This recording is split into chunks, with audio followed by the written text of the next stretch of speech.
Can you imagine losing your mind? I mean, literally losing your mind. Dementia is very common and can affect anybody. There's a good chance it has affected somebody you know or care about. I've known multiple different people with different forms of dementia, and the toll it can take on their lives and the lives of their families can be drastic. There are many different types of dementia, but there's no way we'll have time to cover them all, so I'm going to talk to you about the leading one, Alzheimer's disease. I'd like to let's take a look at the impact Alzheimer's has on today's world, how it affects the brain, and finally we'll look at a man living with the disease. First, we'll take a look at the impact it has on so many lives. I'm willing to bet that it'll surprise you how substantial this disease is and how many people it actually affects. According to the Alzheimer's Association, there are at least 5.7 million Americans living with this disease right now. To put that into perspective, that's almost 2 million more people than the whole city of Los Angeles. At this rate, by the middle of the decade, or 2050, there will be nearly 14 million Americans living with the disease. We can also look at other countries such as New Zealand, where according to the New Zealand Alzheimer's Association, at least 2 out of 3 people are in some way affected by dementia. That being said, it probably won't surprise you that the CDC has reported that Alzheimer's is the 6th leading cause of death and on the rise. Every 65 seconds, someone in this country develops the disease. So imagine that rate worldwide.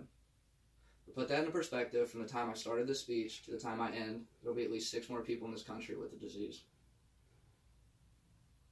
Alzheimer's kills more people than breast cancer and prostate cancer combined, and on average, 1 in 3 seniors die with having dementia. Not all these deaths are caused by dementia, I'm just explaining how common it is. Like many other diseases, Alzheimer's doesn't just affect the person with it, but the family as well. It is known as a family disease. It can be both mentally and physically exhausting for the family member trying to take care of somebody with the disease, especially in the later stages when the person can be on a steep and steady decline. An estimated 16.1 million Americans provided unpaid care for people with some sort of dementia. Last year, these people provided an estimated 18.4 billion hours of care. The Alzheimer's Association valued this time at over $232 billion. Although we are still in the gray area of how the disease develops, research in pathology has come a long way since the disease was first discovered in 1907.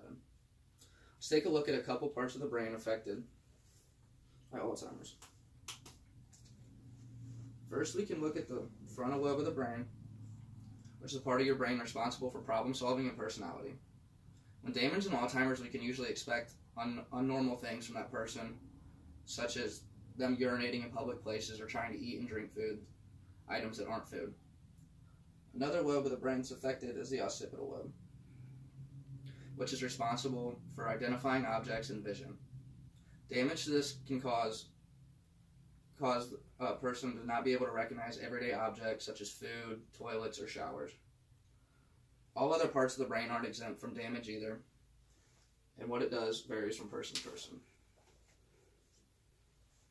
According to an article posted on healthline.com, written by Tracy Colbert and medically reviewed by certified registered nurse practitioner Timothy Legg on September 20th, 2016, we can look at the effects it has on the brain.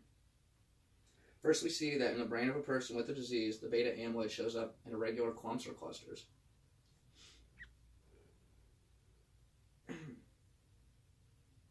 This is found in the membrane of a nerve cell. These clumps eventually form a plaque that interrupt the signals between the synapses. Synapses is the location of cells that pass information back and forth from each other. Another thing that has been discovered in the brain with Alzheimer's is the protein strands get tangled up. The result of this is the brain can't transmit nutrients as well, and eventually they die off. This process is called neurodegeneration. I'd now like to introduce you to Sandy Halpern, a former dentist and Harvard assistant professor, who was diagnosed with early onset Alzheimer's at the age of 60. For 3 years now, Dr. Sanjay Gupta has been following Sandy and studying his life. In the CNN documentary video series written by Sandy Lamode, we get a rare chance to look at somebody living with the disease. At first glance, you might not think anything's wrong with Sandy, but behind that are just struggles we can only begin to imagine. He has to do things such as write things down when he's talking to you just to remember what he's saying. He also carries a briefcase around with him everywhere he goes that he calls his second brain. In this, he keeps things like the pills he needs to take for the day, and notes to remind him what he's doing for that day. This isn't any easier for Sandy's family either. He's been writing books for his young grandchildren that he calls G-Paul books. In these books, he keeps memories that he wants his grandchildren to remember him by, rather than the person he will become with the progression of the disease. It's a struggle for the whole family, but they make it clear that they are there for him, which is a lot more than most people with the disease have. Can you imagine going through this alone? In conclusion, I hope I have raised everyone's awareness of this terrible disease. I would like you to truly imagine someone you love or care about, such as your mother or father, looking at you and not knowing who you are. Someone that used to revolve their whole world around you looks at you as if you're a stranger. Or imagine you have Alzheimer's, and you're listening to me wrap up this speech, and the frustration you would have for not being able to remember what it's even over.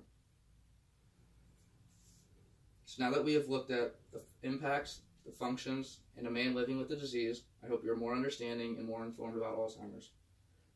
How would our lives and attitudes vary if we lost our most precious memories?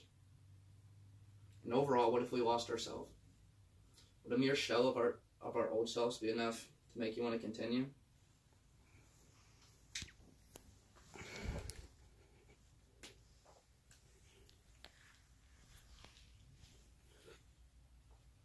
Good.